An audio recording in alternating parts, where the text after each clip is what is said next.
हमारे यहाँ 22 करोड़ के आसपास परिवारों के पास टेलीविजन है घर में। 10 करोड़ लोग इस लायक नहीं छोड़ा है इस हमारे समाज और सिस्टम ने कि वो टेलीविजन उनके घरों में हो सके, परिवारों में। इंडिविजुअल तो उससे ज्यादा होंगे। और करीब 15 करोड़ लोगों को ऐसा गिना जाता है, ऐसे लोगों का जो दूसरे के घरों में टेलीविजन देख लेते हैं या ऐसी सार्वजनिक जगहों पे देख लेते हैं।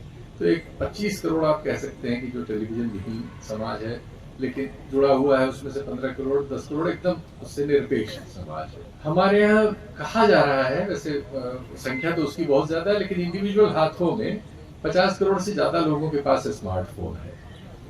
उसका नंबर तो खैर 100 करोड़ से ज्यादा है जो बिके हैं, लेकिन ये माना जाता है बहुत से लोगों के पास दो हैं, कई बार एक में दो सिम भी होते हैं। 38 करोड़ के आसपास लोग फेसबुक पर हैं और 38 करोड़ ही लोग इंस्टाग्राम पर भी। ये आंकड़े मैं इसलिए बता रहा हूँ कि इसमें से और 2.5 करोड़ के करीब लोग ट्विटर पे हैं। दुनिया में ट्विटर को छोड़ के बाकी जितने सोशल मीडिया के पॉपुलर प्लेटफॉर्म्स हैं उसमें भारत अग्रणी है। हमारी आबादी सबसे ज्यादा है, 150 करोड़ लोग हैं और उसमें अब 67-68% लोग साक्षर हैं जिन्हें हम गिन लेते हैं। तो और उसमें एक मिडिल क्लास 28-30 करोड़ का है और बाकी सेमी मिडिल और कमजोर वर्ग है। लेकिन कम्युनिकेशन चूंकि सबसे बड़ी जरूरत दुनिया में सबकी है, इसलिए ये आंकड़ा चौंकाता नहीं है, ये हमारी एक सच्चाई है। बात जो आज का संदर्भ जो है क्रेडिबिलिटी का, तो जिस दुनिया को हम डेमोक्रेटिक दुनिया कहते हैं, जो हम जैसे तमाम लोग जिसको कैपिटलिस्ट दुनिया समझते हैं आर्थिक कारणों से, वहां अब इंस्टीट्यूशनल क्रेडिबिलिटी असंभव है। इसलिए हम अगर ये सोच रहे हो कि ये कोई ऐसी, हाँ ये हमारे समाज की तरह है, हमारे समाज की सच्चाइयों में से एक सच्चाई है, ये असंभव है, बहुत मुश्किल है। या तो ये इस वजह से कायम है कि उस पर नजर नहीं गई, वो मुद्दा नहीं बनी, नहीं तो मुद्दा बनी तो एनडीटीवी हो गया। इंस्टीट्यूशनल क्रेडिबिलिटी असंभव है कैपिटलिस्ट वर्ल्ड में। इंडिविजुअल क्रेडिबिलिटी उससे लड़ने की कोशिश करती है और इस तरह के आयोजनों में उसको अपने लिए खुद के भरोसे के लिए तस्दीक करती है। तो जिन्होंने ये आयोजन किया है उनको बहुत बहुत सलाम, बहुत बहुत धन्यवाद। हमारे मित्र आनंद वर्धन साहब, जिनके बड़े भाई सांसद थे और उनके बारे में हम लोग अभी बात कर रहे थे, और उस बातचीत में ये बात आई कि एक बार उन्होंने एक पत्र लिख दिया था जब वो सांसद थे केजी बेसिन के मामले में। अंबानी के जो पीआर देखने वाले सज्जन हैं, मेरिडियन के पीछे उनका दफ्तर है, उसमें उनको किसी निमंत्रण से ले जाए गए वो, तो वहां जाके बातचीत तो हुई दुनिया भर की। उसके बाद बात ये हुई कि आपको कितने वोट की दरकार होती है चुनाव जीतने के लिए। तो कहा गया 4-4.5 लाख 5 लाख वोट की होती है। तो कहा गया कि आप निश्चिंत रहिए, अगले चुनाव में आपको चाहे 10,000 रुपए पर वोट मिलेगा, हम आपके लिए खरीद देंगे, लेकिन अब ये पत्र वगैरह फिर पत्र व्यवहार न करें। खैर हर्षवर्धन जी वहां से लौट आए, बड़े नाराज थे जो उनको ले गया था उससे, क्योंकि उनका ऐसा ही स्वभाव था। उन्हीं के छोटे भाई हैं आनंद वर्धन जी, जिनके इस कार्यक्रम में हम लोग इस बात पर बात कर रहे हैं कि क्रेडिबिलिटी क्या होती है। और अभी जब हम नीचे बैठे थे तो हमें हमारे भाऊ और टाइगर और तमाम नामों से नवाजे जाने वाले अशोक वानखेड़े जी ने बताया कि इसमें महाराष्ट्र के चुनाव में बहुत सारे मतदान क्षेत्रों में ये वाकई 10,000 रुपए पर वोट पर काम हो रहा है। तो आप क्रेडिबिलिटी की स्थिति समझ सकते हैं। आप सब लोग, चूंकि ये सोशल मीडिया तो सामाजिक मीडिया, जैसे हम है वैसा मीडिया है, वो हमें व्यक्त कर रहा है। हम आप जैसे हैं वो सब उसमें है। हम आप जैसे हैं, इसीलिए भोजपुरी में एक सेमी अश्लील गाने को 100 मिलियन व्यू मिल जाते हैं। और जो सबसे बड़ा यूट्यूबर न्यूज का कह सकते हैं आप, वो ध्रुव राठी है, उसका बढ़िया से बढ़िया कोई होगा तो 22 मिलियन से 25 मिलियन के बीच होगा।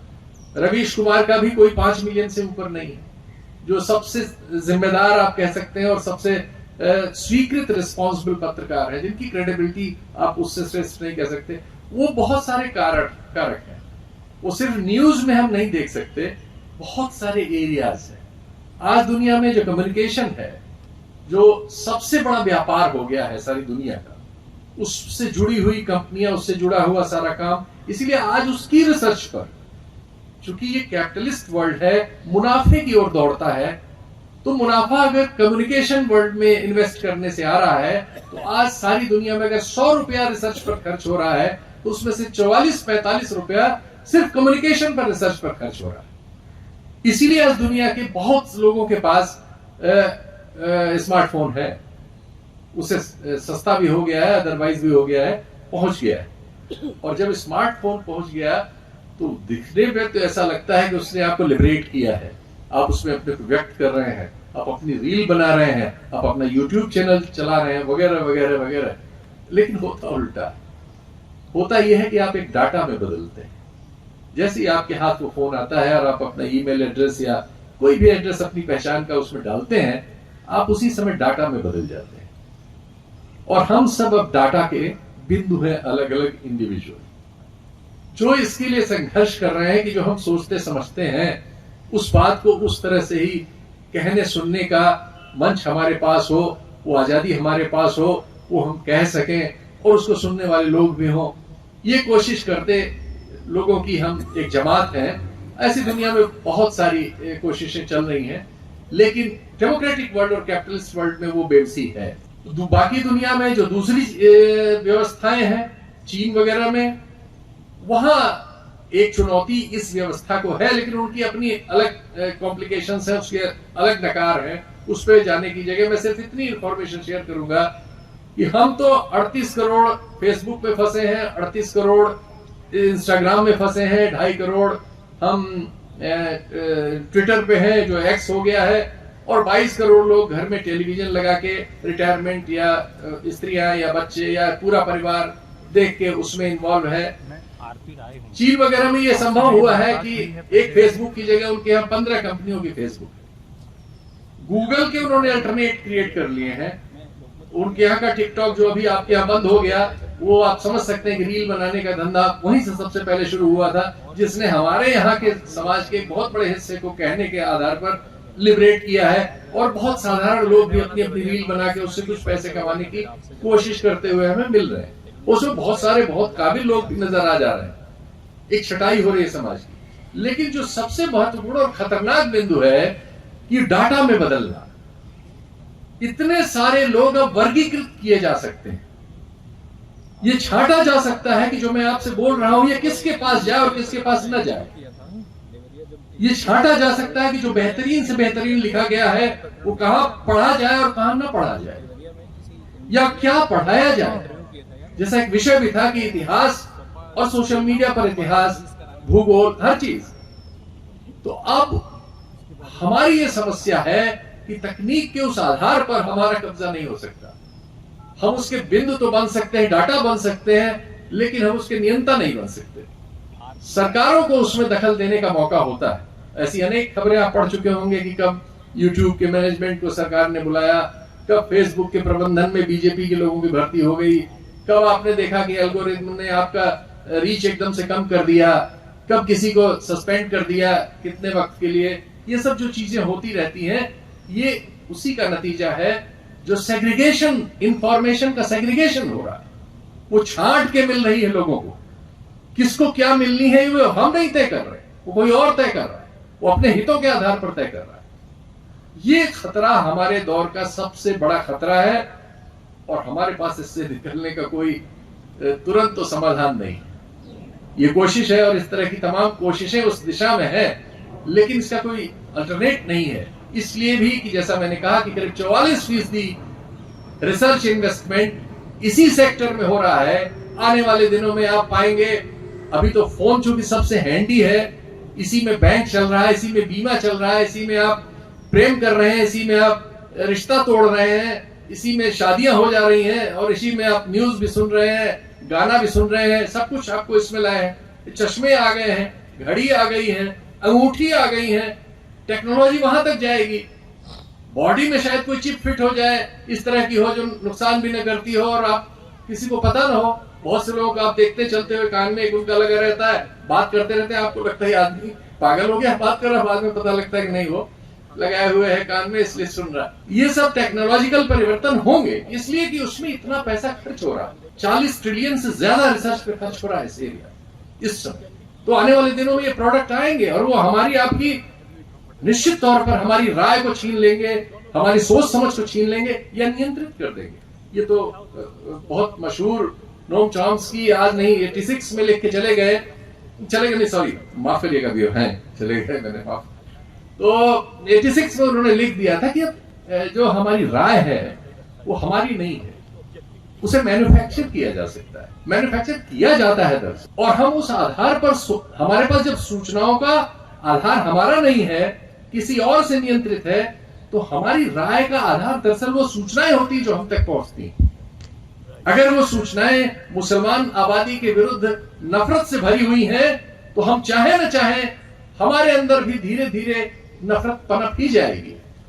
हम उससे लड़ने की कोशिश कर सकते हैं, लेकिन हम उसके शिकार होने से बच नहीं सकते। अगर गलत इतिहास उन सूचनाओं के जरिए सेग्रीगेट करके हमारे पास पहुंचाया जा रहा है, तो धीरे धीरे धीरे नेहरू पर हम भी सवाल करने लगेंगे। और इन सब चीजों ने, इस कंसेंट मैन्युफैक्चरिंग के बिजनेस ने, डाटा में बदले हुए समाज ने बहुत मतलब कल्पनातीत हमारी समस्याओं को विकराल कर दिया। और चूंकि जैसा मैंने कहा कि चूंकि इंस्टीट्यूशनल जो इंटीग्रिटी है वो असंभव है डेमोक्रेटिक वर्ल्ड और कैपिटलिस्ट वर्ल्ड में, चूंकि उस संचालन के साधन बैंक, बीमा और सब जो भी क्रेडिट और डेबिट के साधन हैं, उन सब को इस तरह से संयोजित किया जाता है, शेयर मार्केट वगैरह वगैरह वगैरह, कि जिनमें आप किसी न किसी खाई में गिरेंगे ही, आज नहीं तो कल, अगर आप एक आर्थिक गतिविधि में शामिल, और या आपको अगर आपको टारगेट किया गया तो आपको गिरा लिया जाएगा। एजेंसीज पहुंच जाएंगे आपकी बिना गलती के, आपकी गलती निकाल देंगे। तो हम बहुत ही क्लिष्ट समय में हैं और बहुत चुनौतीपूर्ण समय में है। आने वाली पीढ़ी के लिए उससे ज्यादा क्लिष्ट, उससे ज्यादा चुनौतीपूर्ण समय छोड़ के जाने के लिए मजबूर हैं। इसलिए जो कुछ ऐसा होता है जैसा ये आज हो रहा है यहाँ, ये फिर भी आशा बढ़ाता है, क्योंकि मनुष्य उसका विकास ही इस बात पे हुआ है कि उसमें एक आशा हमेशा कुछ बेहतरी का संचार करती रहती है, उम्मीद का, बेहतरी की उम्मीद का संचार करती रहती है। लेकिन डाटा में बदलते हुए इस युग में ये सब कितने दिन और कितने समय तक जारी रहेगा कहा नहीं जा सकता।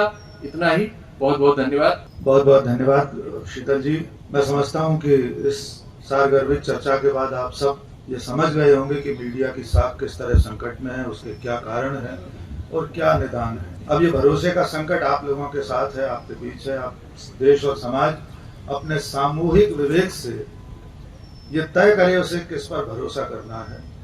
हम लोगों ने तो अपना काम कर दिया, करते रहेंगे। नाव कागज की छोड़ दी मैंने, अब समंदर की जिम्मेदारी है। तो आप सब इस चर्चा में शामिल हुए। 1 अरब 40 करोड़ की आबादी में शीतल जी ने न्यूमेरिकल डिटेल्स भी दिए हैं कि सोशल मीडिया पे कितने लोग हैं। मैं भी पिछले 35 सालों से एक इलेक्ट्रॉनिक मीडिया से जुड़ी हुई हूँ, लेकिन प्रश्न ये है कि वो सारी जनता जो किसी भी मीडिया पे नहीं है, उसके लिए हमारी सोच कहाँ तक जाती है। हम 10-20 करोड़ इंटेलेक्चुअल या सोशल मीडिया पे वो लोग जो रील बना रहे हैं या उसे क्लिक करके सिर्फ देख रहे हैं। एक बहुत बड़ा पढ़ा लिखा समाज है जो सोशल मीडिया को टाइम वेस्ट मानता है और उस पर नहीं जाता, और एक वो बहुत बड़ा वर्ग है जो सोशल मीडिया पे किसी भी तरह नहीं है। तो उन लोगों की वैचारिकी और उन लोगों के इन्फ्लुएंसेस क्या होंगे? देखिए, अब हमारे समाज का जो वयस्क बहुमत है, उसका बहुमत, बड़ा बहुमत किसी फॉर्म में सोशल मीडिया पे है। वो ये और बात है कि वो न्यूज नहीं सुन रहा हो, न्यूज बहुत थोड़ा सा हिस्सा है, पॉलिटिकल और जो हिस्सा बहुत थोड़ा सा है, लेकिन वो गाना सुन रहा होता है, वो सिनेमा देख रहा होता है, वो टेलीविजन सीरियल, ओटीटी वगैरह, इन सब में किसी न किसी चीज में, एंटरटेनमेंट में या किसी न किसी चीज से वो जुड़ जरूर जाता है या जोड़ लिया जाता है, वो बच नहीं सकता। तो एक बहुत बड़ा हिस्सा तो है जिसके पास स्मार्टफोन है। दरअसल स्मार्टफोन खरीदा ही इसीलिए जाता है कि उसे सोशल मीडिया ऑपरेट करना है। तो स्मार्टफोन हमारे यहाँ, जैसी जानकारी है, 110 करोड़ से ज्यादा बिक चुके हैं, और ये कहा जाता है कि 50 करोड़ से ज्यादा हाथों में वो है।